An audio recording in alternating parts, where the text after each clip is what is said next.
this computer. Okay, so the video is recording. Hello, everyone. Thanks for joining in. Today we have a session about NPM and how to become a successful open source author. We have Tine Kondo with us, and he will talk about how you have to manage NPM packages. And thank you, Tine, for this talk. And everyone, have a good evening with us for this for the following hour. And Tine, the stage is yours. Thank you, Radislav. Hi, everyone. Welcome to this talk about how to become a successful open source maintainer.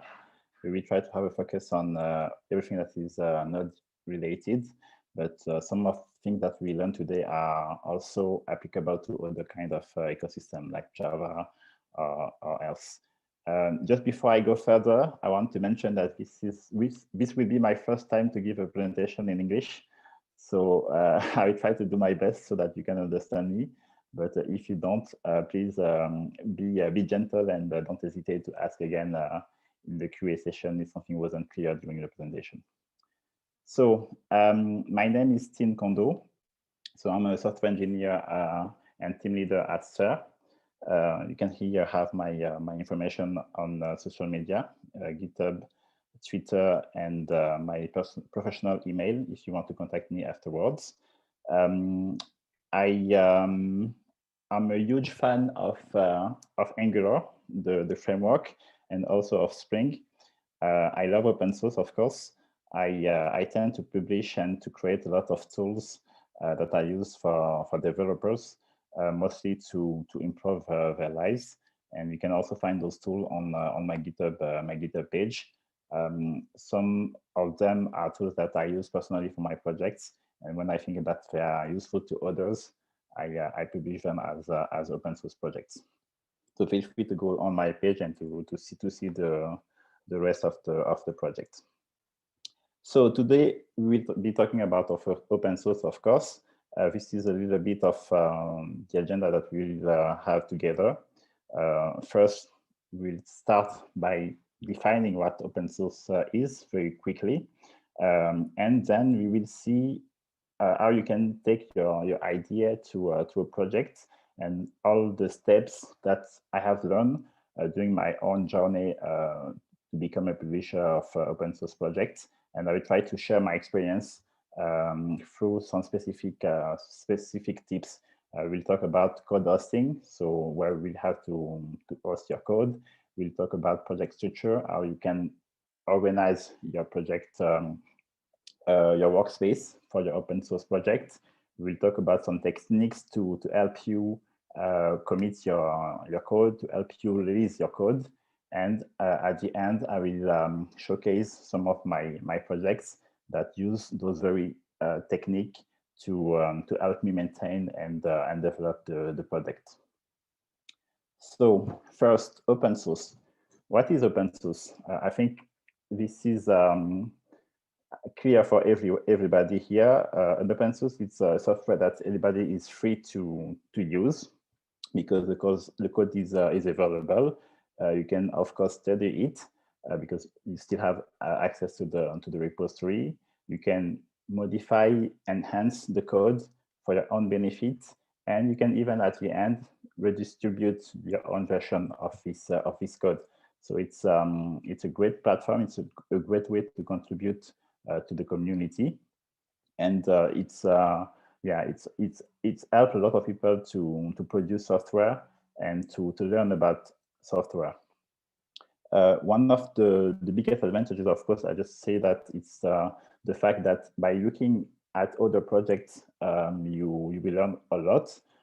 Me, for example, as I was a fan of Angular, I used to go to a project that is called ng Bootstrap, which is an implementation of the Bootstrap library for Angular. And the project was so well done and so well documented that I have learned a lot just by reading at the code. And it was a practical use of everything that was in the Angular ecosystem. And it was more easy to understand at the time than the official documentation on Angular. So it's a great way to learn and to improve your skill. Of course, it's also a great way for you to give back to the community, because I guess as a developer, you certainly have used open source code for your own project. But when you decide to share your own library or your own project, it's a great way to give back what you may have received from the community. And a third aspect of why open source is really important is the fact that it allows you to create your portfolio, because you are free to do whatever you like.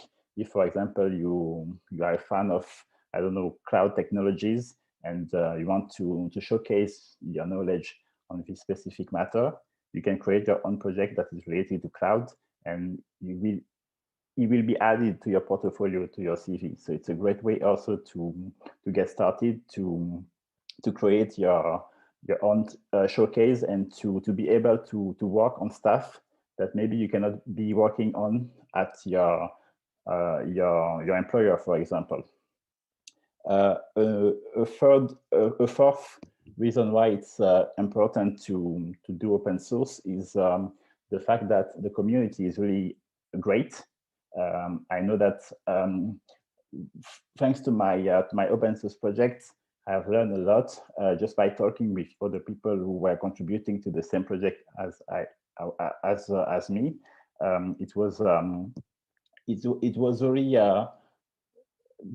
people who do open source are people who are passionate, so you can always have the best conversation about a specific topic because you know that those people are in the same mindset as you. So it's really another great way to meet people and to improve and to know better by just talking with them.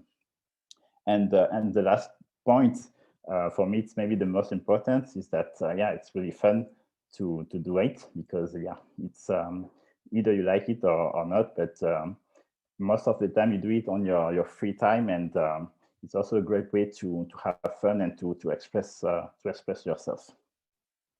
So these are a few reasons for me why it's important to do open source. Now we will see. Let's say that you have an idea and you want to share this idea to transform this idea into another person's project. The first step that you will have to tackle is the code hosting. I mean, it will be to answer the question where you will put your open source project. Today, there is a lot of platforms that allows you to host your code freely. Here are the two principles, in my opinion: GitHub and GitLab. GitHub being the first and the most used platform to host open source projects. The two platforms are very similar in functionalities. I believe GitLab is even is more powerful than GitHub, but maybe a little bit less known by the community. But nonetheless, those are two great solutions. They are Git based, so we all know that Git is one of the greatest versioning system that is out there. So that's a great thing. They have built-in issue tracking. That means that people can write at the same place where your code lives. They can also file issues. If, for example, they find a bug on your project, on your library, they can, at the same place where the code is, file an issue, and you can even have a conversation with them about the bug that they found. So this is very interesting to have this feature built in. You also have a documentation page that is also built inside the platform, GitHub and GitLab. And you can also automate a lot of things through continuous integration and continuous deployment. These two techniques exist on the two platforms. On GitHub, I believe it is called GitHub Actions, and on GitLab, it is called GitLab CI. It's the same thing, really. You have a file where you can, for example, decide what is done or what is performed automatically by the platform when, for example, somebody push a new code, or when somebody, for example, create a pull request on a specific branch. You can decide, for example, to run tests, to perform some linting, or to perform some checks, etc. So it's really really great and very well integrated into the hosting platform. Another feature of the two GitLab and GitHub is the fact that they can also host your artifacts. So you have the code. Once you deploy the code, or once you build the code, you will produce some artifacts, and you can have them stored directly inside the repository of GitHub or GitLab. Another point is also the support of the community related to those two hosting platforms. There is a lot of FAQ and a lot of support from all over the place. So if you have a question using a specific feature of GitHub or GitLab, you can be sure that people already have answered those questions, and they can share their knowledge with you very easily. And the last point that is also very interesting about GitHub and GitLab is the fact that they can host your website. Let's say that you have a static application or a static page. You don't need to pay a specific hosting platform to have the code deployed there. You can do it right inside GitHub or GitLab, and for free. So it's really really interesting for those reasons. So those are the two go-to places when you want to host your code. Then once you decided which platform will be hosting your code, of course you have to create your project. You have to create your code, strictly speaking. And for that, there's a lot of way to do that. Me personally, I have used a different version over the time. And some version that I have used were something that I had made myself, but they turned out to be very difficult to manage, because I was doing almost all the boilerplate maintenance work myself, and it ends up being very time consuming. Recently, I've discovered another way to do that with a tool that is called NX. Maybe if some of you are familiar with Angular CLI, they maybe know about it, because NX is like Angular CLI, but let's say on steroids. It's an extension of Angular CLI at the beginning. Now it's even more powerful because it's not scoped to Angular ecosystem, but at the beginning it was an extension of Angular CLI, which allows you to create a workspace, to host your files, and to do almost all the work about the building of your application, the testing, the configuration for the test, the configuration for the integration test or the unit test, the configuration for the linting. All those aspects are, let's say, integrated into commands with this tool. It's very powerful. It supports a lot of technologies. Currently, it supports front-end technologies like Angular or React. I believe Vue also out of the box. You can also have backends like Node.js, Nest.js, or Nest.js supported. They provide tooling to easily test your code. So I mentioned the integration test. It's done with Cypress. I mentioned the unit test. It is done with Jest, and the linter is done with Prettier. So there is a lot of modern tools that are integrated into the platform that are like free to use and easy, already configured for you, so that you don't have to lose a lot of time doing this manual task. Another advantage of the platform is that it creates a monorepo-like environment. So you can have all your packages all your, let's say that you have a lot of libraries that are connected together. You can have them in the same place, and they will be built and managed nicely by the platform. So this is another great advantages of NX. It's the monorepo development style. And they also have a lot of internal tools, like, for example, a dependency graph system that will, for example, let's say that you have a lot of libraries inside your monorepo that are connected one with the other. You can, with NX, generate a graph of the dependencies and to see which part is affected when you do a change on another part of your libraries. So it's a nice view, a graphical view of your infrastructure, and it can really help you to easily identify dependencies between your system. Another advantage of NX is also the fact that it have a built-in distributed caching system. That means that when, for example, you build your projects once, let's say that you run the commands once to build a project.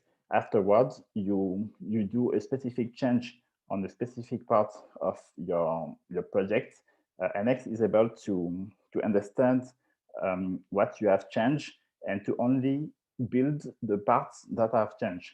So if no change were done, he is smart enough to respond after, for example, a command to build the web application is smart enough to respond right away if he knows that, for example, you have changed nothing. So this will, instead of having to compile everything at once you run the command, he can smartly decide whether or not it is necessary to rebuild your application. So it ends up saving a lot of time for you at the end of the day. And lastly, one of for me, the biggest feature of NX is the fact that it is highly extensible. They say that NX is like a VS Code of code, because you can install a lot of extensions to do almost all the work. For example, if you don't have the support for a specific framework or a specific tool, you can create your own plugin using the API to have this feature integrated inside your repository. So it's really very powerful. So that's the stack that I use on my personal projects, and it saved me a lot of boilerplate code and configuration. So how do you use it? It's very simple. They have an npm package that is available, and an npm binary that you can run to create a workspace. So here is an output of what it looks like. So here I enter the command, which is create NX workspace. I'm using the latest version. And here you have to specify two things. You have to specify the name of your organization, which will be the main folder that will host all your packages at the end. And after that, you have to specify what kind of projects you are building.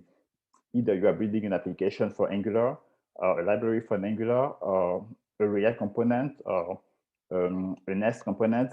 You have a lot of templates that are available. And for me, for example, or for you also, if you want to create a simple open source project, the best template is the last one, which is OSS, and which allows you to create an empty workspace that is suitable for creating open source projects. So that's the one I choose, and that's the one I choose most of the time for my my open source projects.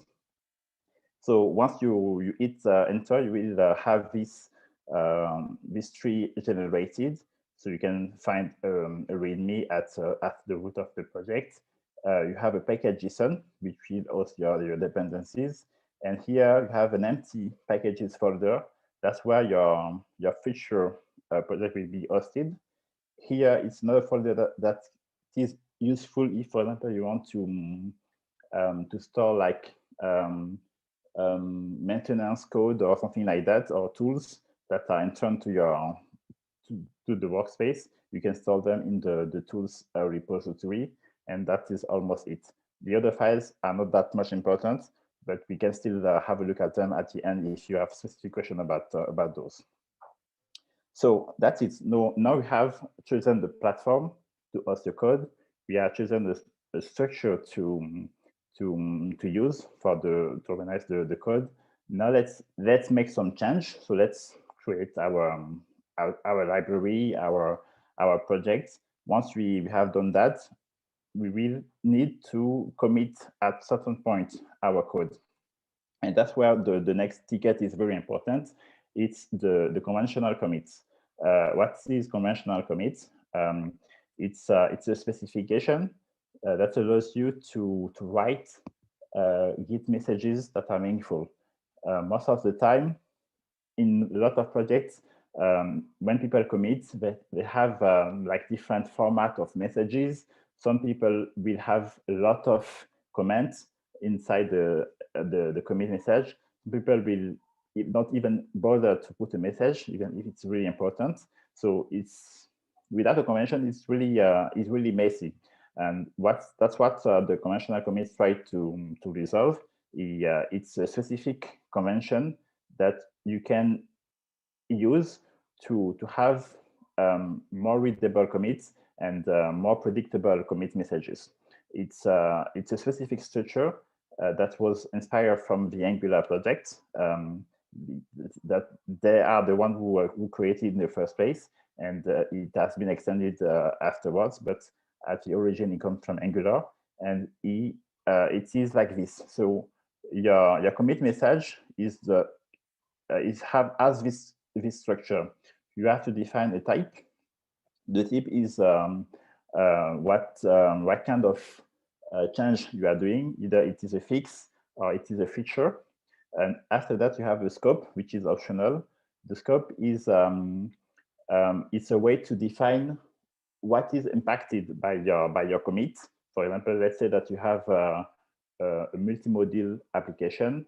The scope could be, for example, one specific module of this application. Let's say, for example, that you are modifying a core file. You can say that the scope here is a core because you are changing this specific aspect. After that, you have a description, and this is mandatory. So the type and the description are the two mandatory information. And here it's a summary of what your change is doing. And also you have to use like specific words. You cannot use like past verbs. You only have to use present verb, and without having a point at the end. So this is not very important, but the idea here is to summarize your commit message into one line. After, if for example you feel that your commit is longer and needs to be more explained, you can have an optional body at the end, and even have a footer at the end. So that's the specification. That's how it is written. Here you have a link if you want to have more information about all the specific aspects and all the detail of this specification. But to translate what I've just said into words, here are some examples. For example, here I can choose between those type of message of type. So for example, feature to say that it's a new feature, fix to say that it's a bug fix, for example. I can have the type of refactor. If, for example, my change consists of refactoring some existing code, I can have a style type. For example, if I'm just changing, let's say, the style of a file, I'm just correcting something that is not related to other things than the style, I can have this this word here used. After I said, I can specify the scope, and after that I specify the summary of my change. So why is this important? As I said at the beginning, it helps you have a more readable commit history because, as you say, it's very structured. You don't have to to think about how the message is formatted. It's a specification that everybody has access to, so it's always predictable, and it's explain you what has changed in the commit. So it's it helps you have more readable commits. The other advantage is also the fact that it helps you also navigate into your commits, because of the scope parameter of the convention that is here.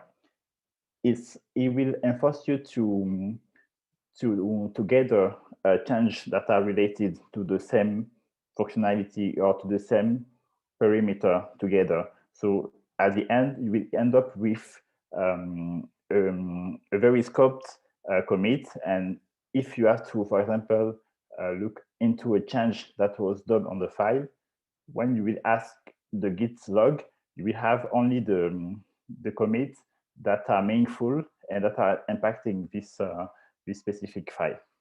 So that's a great way to navigate into the commit messages. It's also a great way to communicate about what have changed in your code.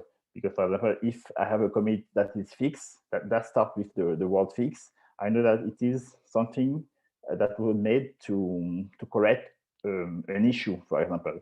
If I have a commit message that starts with feature or fit, I know that it is a new feature that was added. If I have, for example, a message that starts with refactor, I know that the change that is inside this commit is related to refactoring. So it helps you communicate what have changed in your code base. And the other advantages, and this is maybe the best advantages, is the fact that with this specific format, you can automate the generation of your changelog file. We will see that in a couple of minutes. And likewise, you can also predict what will be the next version of your package based on the fact that you have a fix or a feature inside your commits. And the last point is also the fact that it will help you to build and to publish your packages, and you will see how in the next section. So this is really important, and it's called conventional commits, and it's really a great way to inform and to structure your commits inside your code. So here are other examples of this convention. So here, for example, I have a feature. That's the header of my commit message. After that, I have a body that explains in detail what I've changed in my commit. And a footer here, I can put stuff like this kind of specific keywords to say, for example, that this change will, for example, close or will fix this issue, for example. You can reference the issue, and with that, for example, you can we see at the end that you can also automate the closing of the related issue. That is, for example, here the issue number 2. If I push this code, the build system can leverage this information to automatically close the related issue on the issue tracking part. So it's really interesting. And here are other examples. For example, here it's a fix of a specific file. And in case I have either a feature or a fix that is not backward compatible, I can use a specific keyword here in my body, which is breaking change, and here explain what is breaking in this change. And thanks to that, with this header message and this body here, we will see that it will also help the system compute the next version of our application. I will clarify this in a few moments. So we saw the convention. So it's a specification at the heart, but in your project concretely, you have to be able to use it.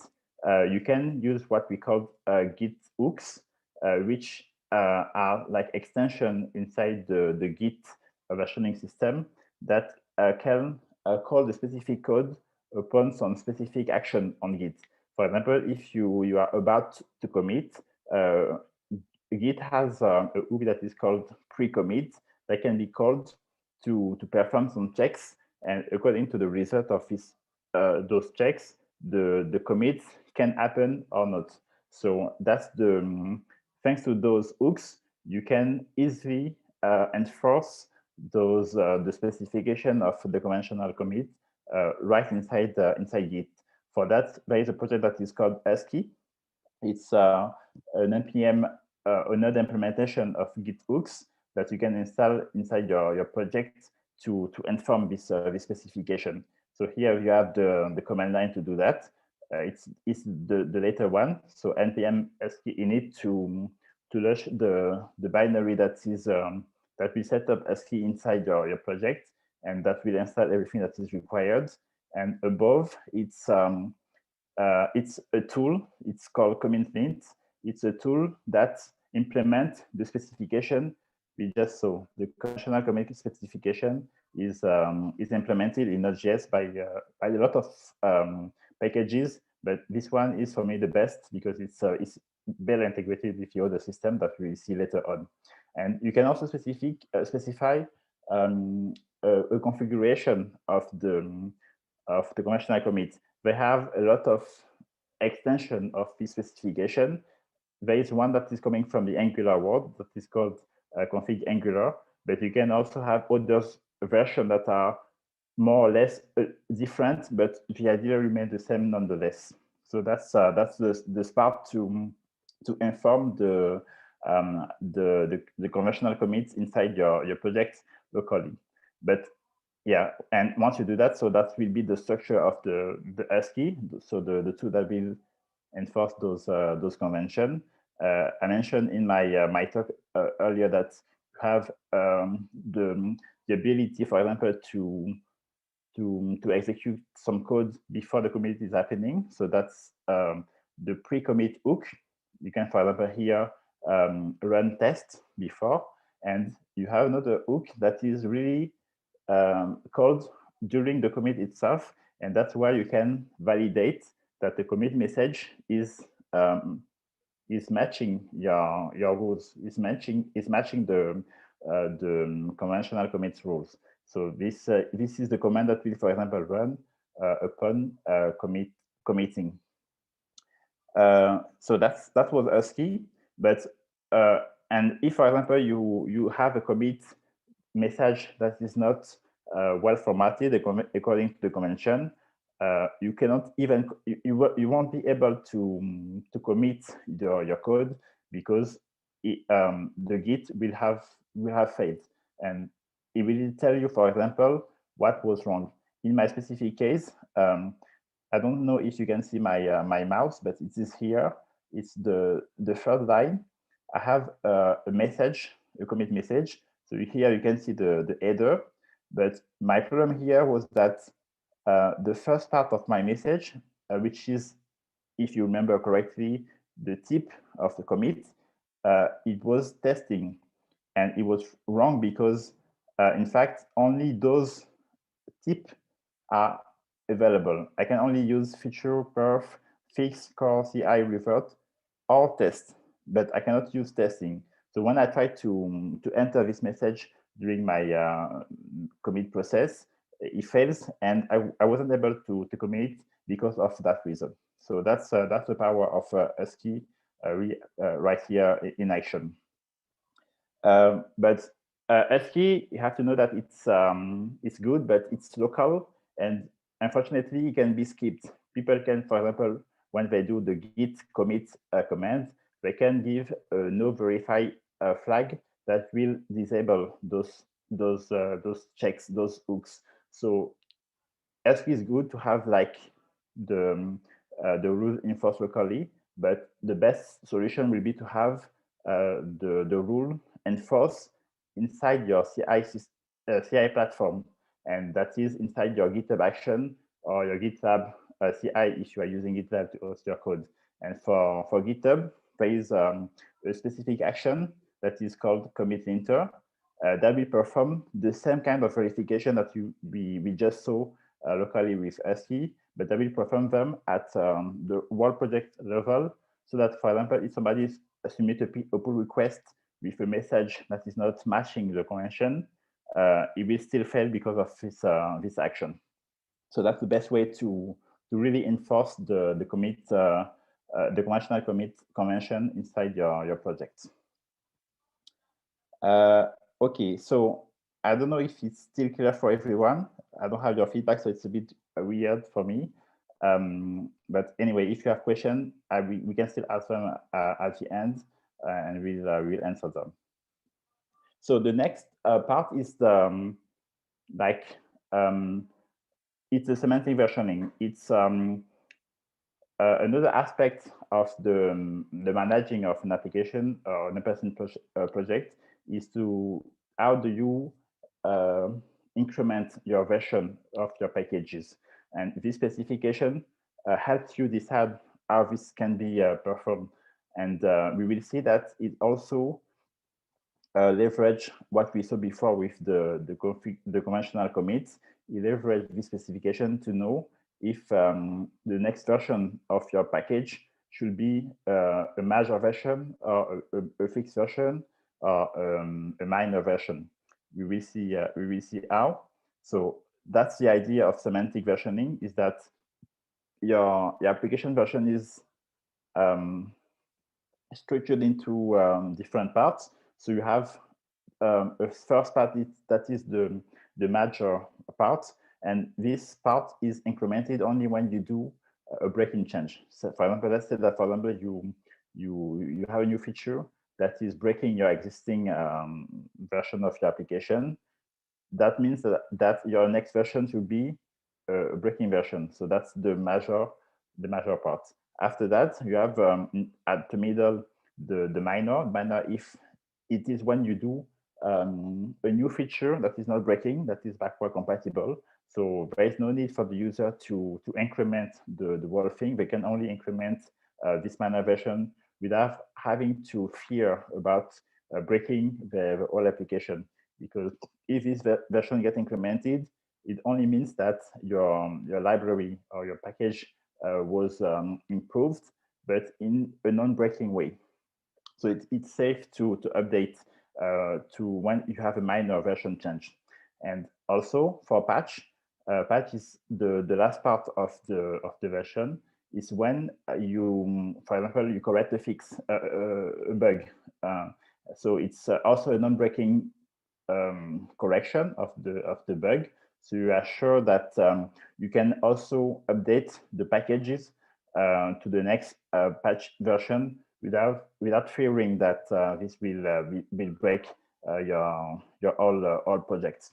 And the last part is optional. It's, for example, if you are releasing a beta version of your library, or if you are releasing an alpha version or a release candidate version, that's the last part. So it's optional, but if you have to add it, that's how it has to be formatted. So why is semantic versioning important? I believe I said that during my explanation earlier. Is the fact that they better communicate what changed in your package, because based on the parts of the version string that have changed, you know that if it is a breaking change or just a feature, a new feature. So you know if it is safe or not to update to this next version. And so it is the dependency management, because of the fact that you can predict if the new version will break your code or not. So how does it work? And how do you decide if the version is breaking or not? Is based on the change. So you have to ask yourself first, is the change backward compatible? If it is, so you go to the left part, you have to ask yourself, is it a feature? If it is a feature, so you know that it is the minor version that will change. So it's the middle number in your string. But if it's not a feature, so it's a fix, it's the third part of your string that will change. So it's a fix of it's the fix of an existing issue. And if you go up again, if instead it was a breaking or a not backward compatible change, it's necessarily a breaking, and so it's a major version bump. So it's even if it's a feature or a bug fix, you have to increment the first part of your version number. So here are some examples, but maybe this become more clear when you see the example. So here, for example, I went from the version 102 to 103. So it's a backward compatible bug fix. I have fixed something in a backward compatible way. Here, I changed the version from 102 to 110. This means it was a new feature, a new non-breaking feature. If instead I have changed from 102 to 200, for example, this means that it is either a breaking feature or a breaking fix. A fix that will break, for example, if you have to change your API to correct a bug and you change it in a non-backward compatible way, that will necessarily trigger a major version bump. So this case, it's a breaking change. And the last example is the part that I mentioned when I say about the optional part of the version number. If, for example, you go from a beta 1 to beta 2, it's what is called a pre-release of your library or your package, and it is increased based on the previous version. So if it was beta 1, it will become beta 2. If it was beta 2, it will become beta 3, and so on. So that's the semantic versioning, and that's it's a way to explain based from your version number what have changed in your code. And the most important part is this one, is the semantic release part. And this part kind of brings together the conventional commit that we saw at the beginning. So the convention that specify how you have to write your commit messages, and the semantic versioning we just saw. It's something that brings those two specifications together. So what it is here you have a well definition than what I have just said. It's a way to automate fully your release process, so that you don't have to change the version of the next version of your library manually. Instead, you rely on this tool to, based on your commit, decide if the next version of your application should be, for example, 102 or 110, for example. And it is all this job that you will have done manually in previous version of your library. If you have semantic release in place and set up, you don't have to never have to worry about the versioning of your application. You only have to focus about committing your code, sticking to the rule, the conventional commit rule, and that's it. The next is handled for you by the semantic release. And it do a lot of things. It will determine the next version of your application. It can generate your changelog file, and it can even publish to npm or GitHub or GitLab very easily. So those are the feature of the semantic release. So automatic release process. As I said, it is based on the conventional commit convention. So it enforces it inside your project. It also enforces the semantic versioning specification. And once it is in place, when you decide to release a new version, the changes are available right away to your user. You can even notify people who are, who, for example, find an issue that you have fixed inside your release. The semantic release tool can notify people who are interested about the fact that you have, for example, fixed this specific bug. So it's really very useful. It is integrated with a lot of CI platform out there. It is integrated with Travis, GitHub Action, GitLab CI, Circle CI, and all those other tools. And as I said, it takes away all the pain of having to determine the next version of your software. You really never think about that anymore, and you leave it all to the semantic release tool. So here you have some example of what the tool can do. So this is an extract of one of my projects, and here you can see it is the GitHub release page that was generated based solely on my commits. So I have followed the conventional commit convention to write my commits. And once I was ready to release the next version of my code, I was at first working on a specific branch, which was not the master branch. And once I was ready enough to release, I only have to merge my working branch, or to rebase my working branch on the master, and that will trigger the semantic release process. It will look at your commit messages. It will determine if it is a fix, if it is a feature. It will kind of roll out the decision tree that we saw earlier to determine if you are breaking or if you are not breaking. And based on all those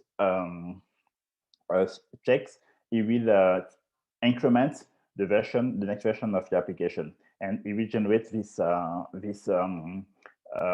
file to better communicate about what have changed in this specific release. Here, for example, you can see that I have fixed a bug that was this bug. Here is a related commit that is actually fixing the bug. And inside this release 1.3.0, I have also added 2 non-breaking features. So this is the first non-breaking feature, and this is the last one. So all of that, I haven't had to focus about it, and it was handled for me by the semantic release tool. So it's really, really powerful. And also, as I said, you can notify your user about the fact that a specific issue is closed or not. And here, how it does it. For example, on this specific case, I have a user who has filed an issue that I have worked on. Once I fix the issue, so I mentioned in my commit message the fact that this commit was fixing this specific issue, and that was enough for the semantic release tool to identify this issue on the issue tracking system, and to notify the user that the fix was done and was available on this specific version. And that was done like 5 days ago. So yeah, here you have the information right inside your issue tracking. So, and all of that, I don't have to do it manually. It's really done automatically by the tool. So it's mind-blowing, really. If you have to do that before manually, and once you have understood and set up the semantic release, I can assure you that you will never want to go back to manually versioning your file again. It's way easier with this tool. So how do you set up the semantic release? Here is the command. There is an implementation of semantic release in almost every platform available out there. And there is one for Node.js, of course, that you can install. It's a binary that you can run. That is the semantic release CLI. And once you do that with this command, it will trigger it will ask you a set of questions so that it can understand your project and it can do its magic. For example, you have to specify if you intend to publish on NPM, you have to specify to the tool your NPM username. If you want to push your changes to GitHub release, you have to specify your GitHub username. If you are using Travis, or if you are using GitHub Actions, or if you are using Circle CI to manage your CI/CD, you have to specify your credentials so that you can log in on your behalf to perform the release phase. And once you answer all those questions, it will set up your node-based package to be semantic release compatible. So all is done in one command. It's really powerful. So that's it. That's the last part of the the managing process, and all those things are things that I use personally for my own project, and it's really time saving. Now I will talk a little bit about some of my projects that are using those techniques. One of them is this one. It's NX cookie consent. It's a project that I've created a few years ago that is available on GitHub. And the idea here is to integrate a cookie bar inside your Angular-based application so that people can ask for consent or not. And it's pretty feature complete. You can customize it. You can customize the appearance of the cookie bar. You can it is integrated with the translation system if you have one inside your Angular project, and yeah, it's pretty much well tested. Also, I don't have a lot of issues on this project, and yeah, it's you can use it for your Angular application if you have this need. The other one that I've made, it is NGX up to date. So it's a lot of things related to Angular because, as I said earlier, I'm a huge Angular fan. This one, it's a GitHub action that help keep your Angular CLI projects up to date. The idea is here is to automatically perform the ng update command for you at a specific time or frequency that you can determine. And once you find a new version, or if you find that an update is needed, it will automatically create a PR with the changes that are necessary to update to the next version of Angular. So that's another one. It's working pretty much great. So you can also use it if you want this feature embedded inside your Angular project. And the last one, or the last ones, because it's a set of plugins, it's this one. That's the one I'm working currently on. It's a set of plugins that I've made to enhance your NX workspace.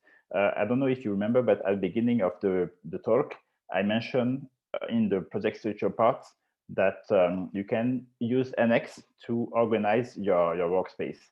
And one of the advantages of NX was the fact that you have a great extension system that is made by plugins. So you can extend this workspace to do pretty much what you like. For me, for example, I wanted to integrate two ecosystems that were not natively present on NX, which are Spring Boot and Flutter, the cross platform for doing mobile development. Not so much mobile, but at the beginning it was for mobile development. And those two ecosystems were not present inside NX. So I've created my own plugin that integrates, the first one integrates a Spring Boot application inside NX and have it configured to run, to deploy, to test easily. And the last one do the same for Flutter projects. So the two are based on all the things that I have mentioned earlier, all the conventional commit, the semantic release, the semantic versioning, and the project structure with NX.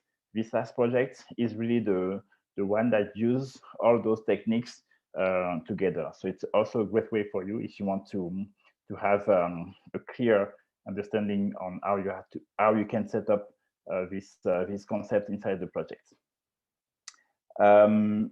Of course, those projects are open source, as I mentioned, and you are free to give them a star if you like them, or even to contribute if you have used them and you have an interesting idea that you want to share with me. I'm very happy to receive new pull requests regarding those projects, and yeah, you are free to help me make them better. I have, for example, a lot of not issue, but feature that I would like to integrate inside my this last project. And if you go to my repository, you can have them in on top of the issue tracking page. Those are some point where I'm a little bit stuck. So any help is welcome. Is more than welcome to help me tackle them. So that's it for the tips I have to share.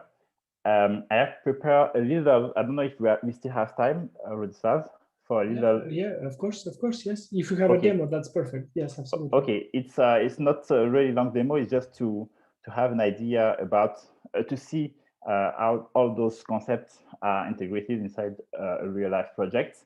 So I will share my other screen. So here is this NX project that I have mentioned, and this project is really built with everything I just mentioned in my talk. So it is using NX for the workspace. Here we have a lot more files, but because I have made some customization, but not so much. At the root, you can find the package JSON, so the root file for specifying dependencies and everything that is related to your dependency inside your project. You have a README file where you, of course, describe what your project does. Tine, just one moment. You are sharing a screen, or you are sharing only the slide? I am sharing a screen. You don't see it? We see now the slide with OSS Projetcs and the American. Okay, sorry. I thought that the string was still doing. I believe I have to. Okay, because I have changed my my working screen on the Mac, but it doesn't seem. Yeah, we see it moving, but we don't see the actual screen. It's like okay. Maybe you can stop the sharing and then screen share in a different screen. Okay, I will try to do that. Let me try. Up.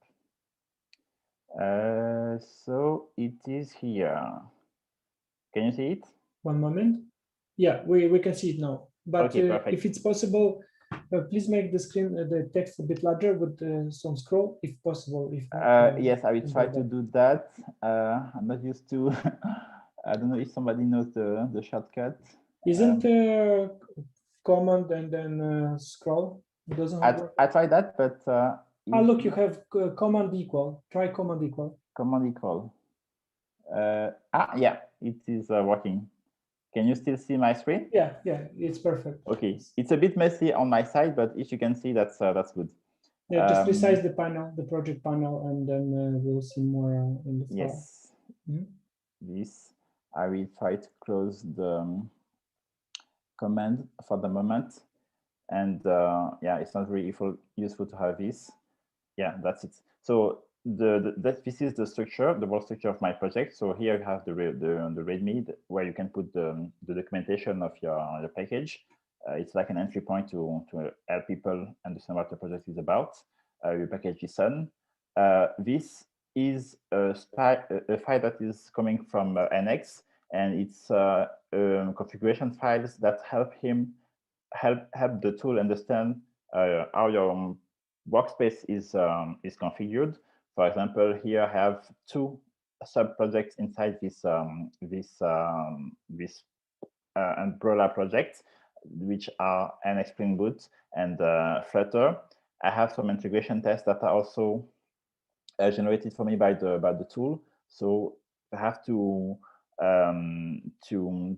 reference them so that he can do his magic and understand, for example, that the integration test project is linked to the NX Spring Boot project. So for example, if I change this, some file here, the file that if I run afterwards the integration test, it will know that I have to rebuild the NX Spring Boot, for example, because I have made some change. So I mentioned that in my presentation, that the fact that it was smart enough to understand what I've changed and to only build what I've changed, it's thanks to those kind of is in part thanks to this configuration file.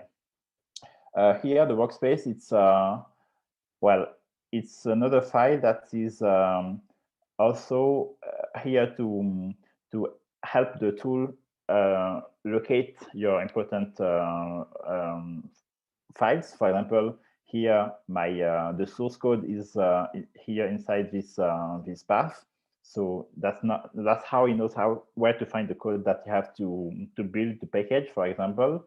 And you have here also some tasks. For example, if you want to test the code, it will be using here jest to test the code.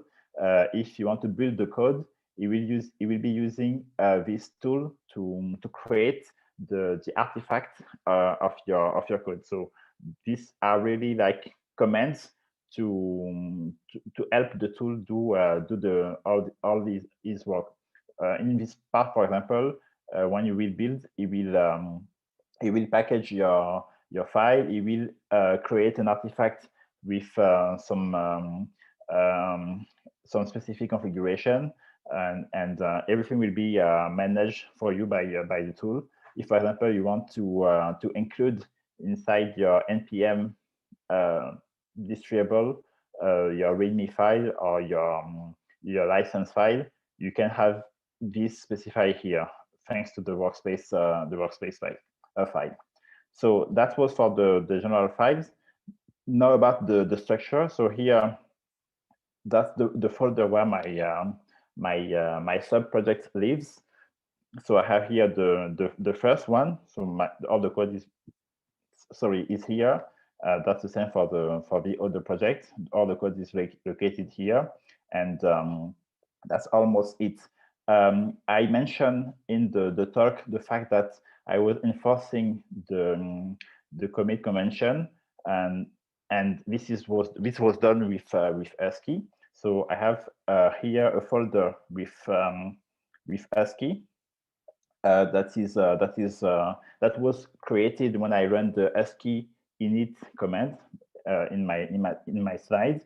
We have created, for example, two hooks. One that is a pre-hook that is run when before I commit.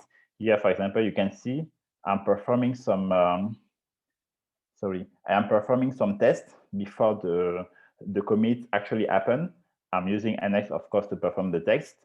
This is a specific command of NX that allows you to only test what have changed in your commit. So if, for example, you have only changed a file inside this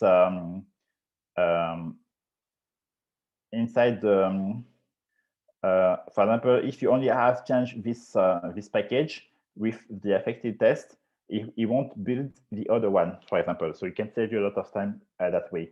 And of course, you can also like do things in parallel, so that if, for example, you have to build the two projects because the change was affecting the two projects, with the parallel, you can run them at the same time. So it saves you a lot of time. So that was for the pre-commit hook.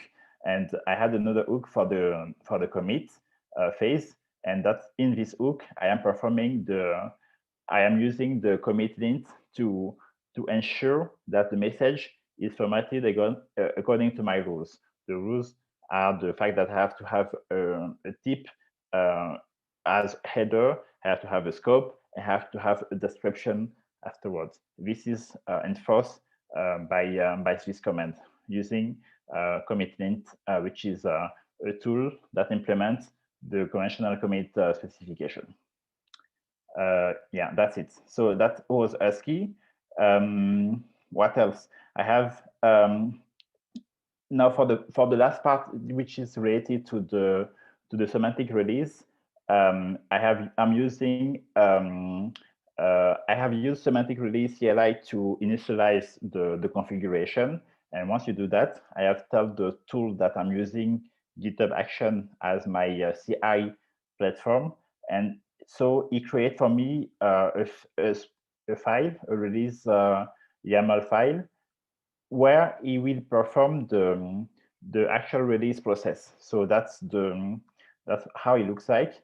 I'm saying that when I push on a specific branch, which is the master branch or the next branch or the beta or alpha branch, only when I push on those branch that it will trigger the release mechanism. So during all my work, I work on a branch that is derived from master, for example, let's say a develop branch, and only when I'm ready to release, I push the code on the master branch, I push it, and this action is run, and it will perform the semantic release phase for me using this command. Just want to mention that here it's a little bit different from the standard semantic release command, because as I have a monorepo project, semantic release at heart is not meant to release a monorepo. So I have to do a little bit of customization to be able to release a monorepo like I did with the semantic release. But yeah, this is like a little detail. I can give more detail if you want to know about this in more specific way. So that's it. That's the whole configuration. And once every of that are done, I only focus, as I said, about my code. I don't even care anymore about the testing, about the releasing. I don't care about that. I only focus on my code. So I go here. I have my code here. I need to do a new feature. I write my feature. I commit the message.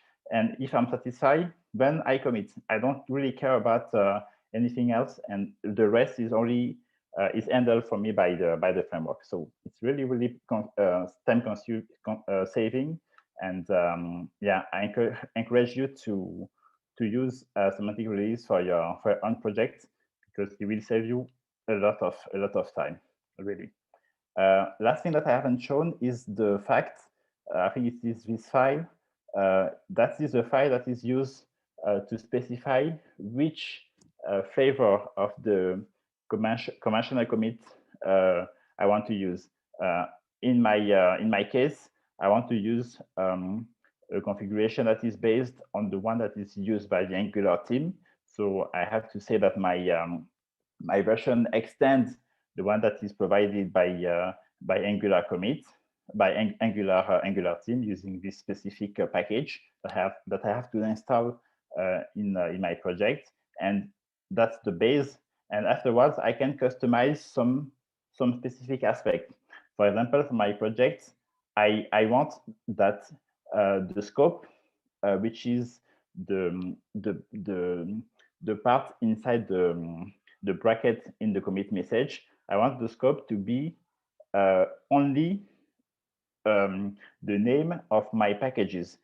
That's, for example, I cannot use, if I display a little bit here, I cannot use other things than this name or this name to scope my my commits. So if, for example, I show you my my history, you will see here that yeah, this I don't know if it is. I believe I have to zoom out a little bit so that you can see the.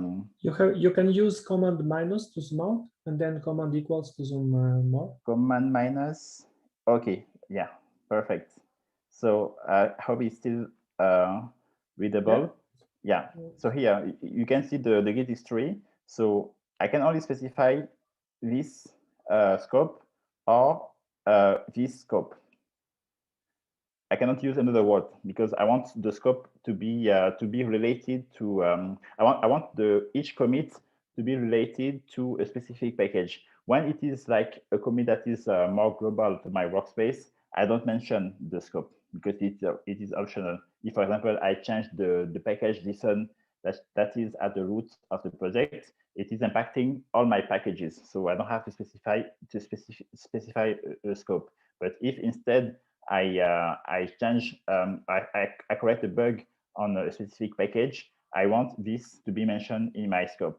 This will allows me to have afterwards the change log generated, and that will be specific to a specific to the package that is related to this change. And yeah, that's it.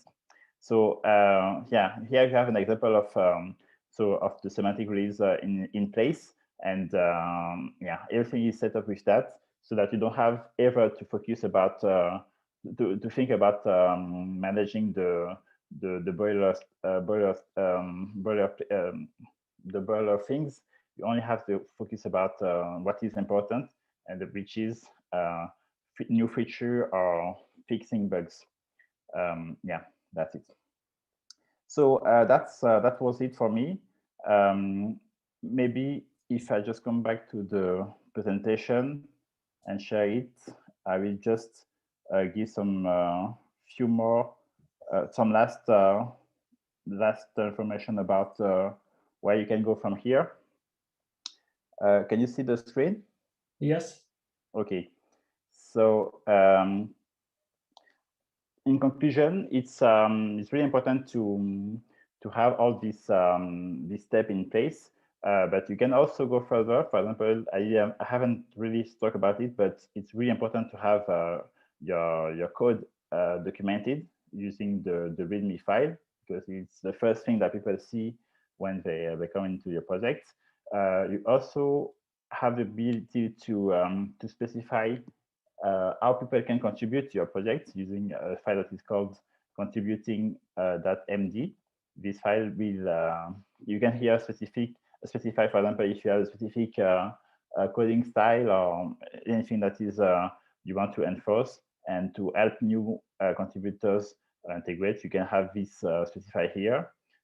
You can also clarify the rules that you want your future contributor to follow using this code of conduct file. And one of the most important things that I believe is have to be implemented in every open source project is the fact to grab your code. For example, if you have to, if you want to admit pull requests from people, it's a good habit to have tests that will be run when people will submit a pull request, so that the pull request won't break your code base. So you can have this automated with GitHub Actions or GitHub CI, and it will also save you a lot of time, because you don't have to integrate a code that is breaking, for example. And finally, it's also a good idea to choose a license to also protect your work. Most of the time I use the MIT license, but you can use whatever you like based on what you are building. And yeah, that's it for me. Now, I don't know if you have questions, but we can now, I can now take them, and we can still discuss about any First of question all, thanks for the talk. Where Tariq had a question. Yes. But I haven't seen it writing. Maybe Tariq, if you are still here and you have the question, you can feel free to ask it. One of the things that I would like to add as well, whenever you are doing open source projects, to me, I find it, as you said, first of all, you can learn much more things and you get better at what you do. I Yes. absolutely agree on that. And for me, I find it, as I call it, like in a good sense of the word, a gladiator arena where you can tune up your skills. I mean, you encounter people who are really good. Yes. And you code, and whenever you are pushing or you are committing something, you usually think not twice, but usually thrice, because you know somebody's going to look, and you know lots of good people are going to look your code. So this forces you in directly, not indirectly, but precisely directly, to just become better and to write better code and listen to what people are thinking and to learn to communicate. I absolutely agree. It's a very good way to learn stuff, to learn to write code and interact. Yes. From your experience, I cannot agree more. I'm totally agree. I totally agree with you. It's yeah, you really learn a lot. Yeah. And from your experience, do you have a good experience with people writing issues, good issues, not so good? Actually, I have on the last project that I have mentioned, the NX Lux projects. I was even amazed by the amount of feedback that I've received from the community. I have two people who are like creating issue, and they are taking time to even specify what the issue is with screenshot, with stack trace, and those issue helped me to improve the plugin even more. So, and it's for me it was great because it's there's something that I miss when I do my testing, my integration testing, or my in-test testing. And when you have this feedback of people that are using the tools and that are, that are experiencing issues and that they submit an issue for you to solve, it's gratifying. And yeah, that's why that's what I like also in this open source thing, is that the community is really pushing, and that's a great thing also. Yeah, yeah. Did you encounter lots of people in Luxembourg doing open source? I have to say no. Most of the time when I receive either pull request or issue, I use the GitHub logo to try to see where people come from. But most of the time they either come from France or the United States. So I don't know any people here in Luxembourg who does that. But as I said, you don't have the links in my talks. So you can you can go on my GitHub and find issues as well. But I have to say that I have not seen a lot of people from Luxembourg doing that.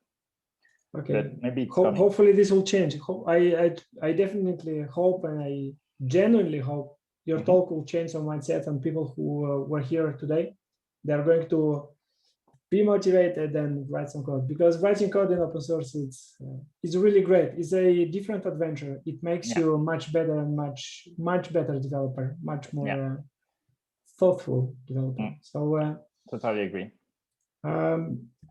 For now, I don't have any more questions. I can tell just thanks everyone for participation. Thanks, Tina, for doing it. I think I have a question on the chat. Yeah, so Tariq had the question, yes. Yeah. I don't know if there is another. I will try to go at the top. How do you group? I don't know about NX, okay.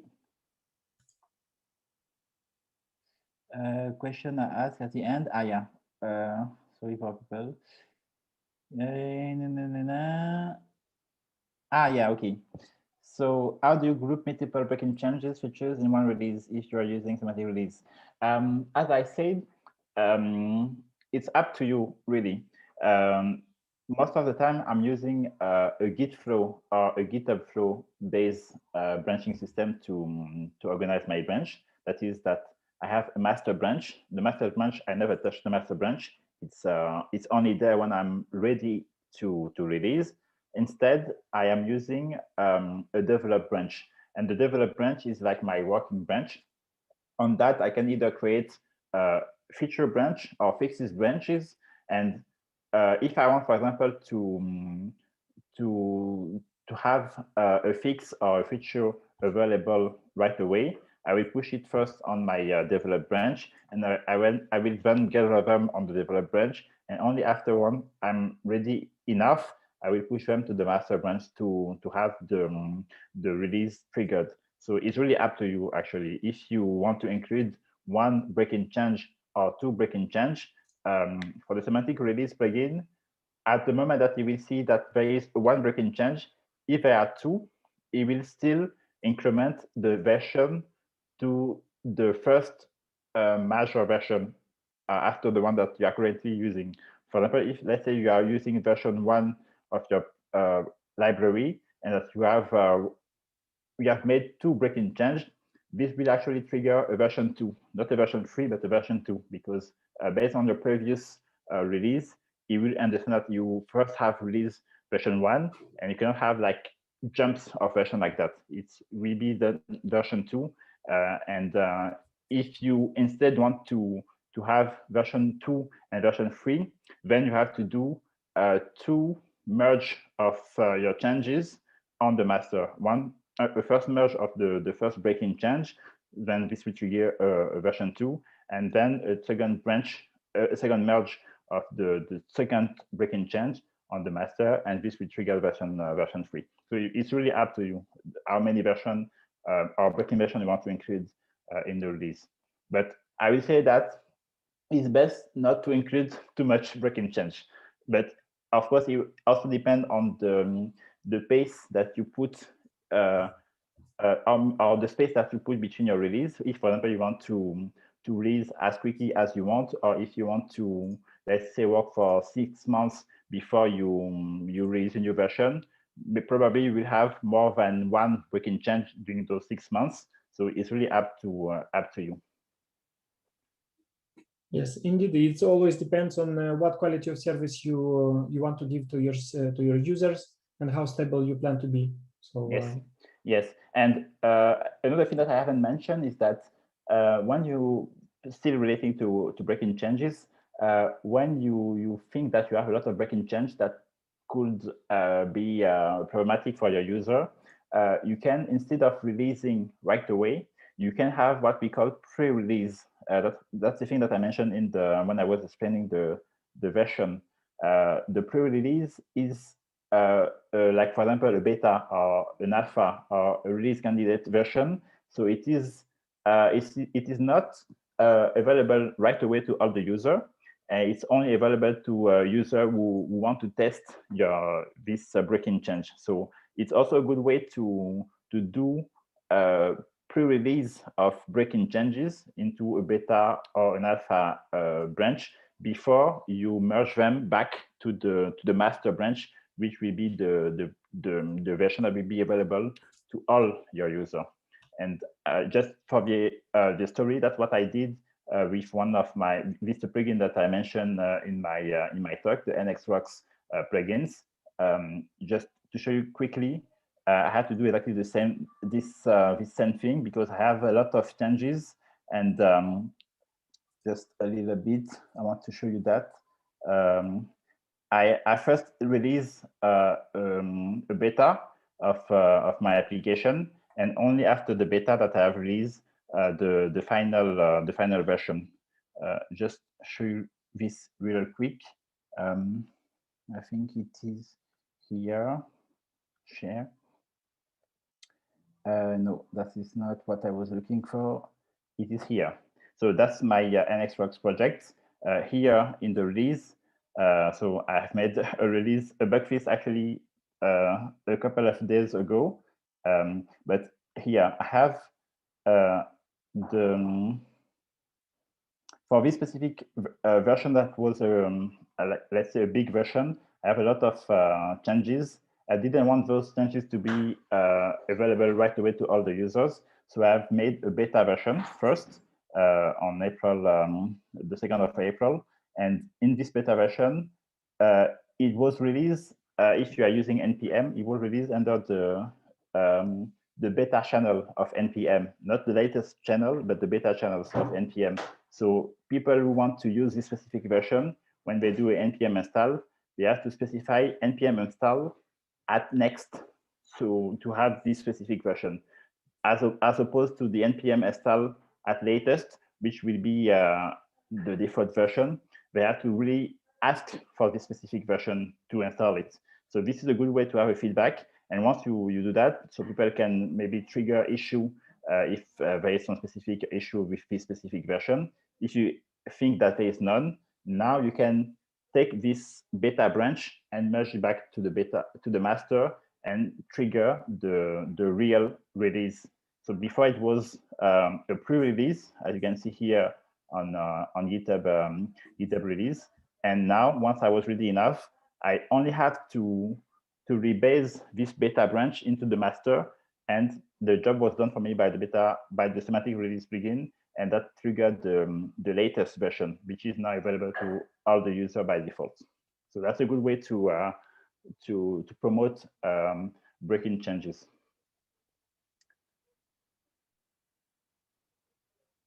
Okay, so I just to make sure, do we have any other questions in the room that will be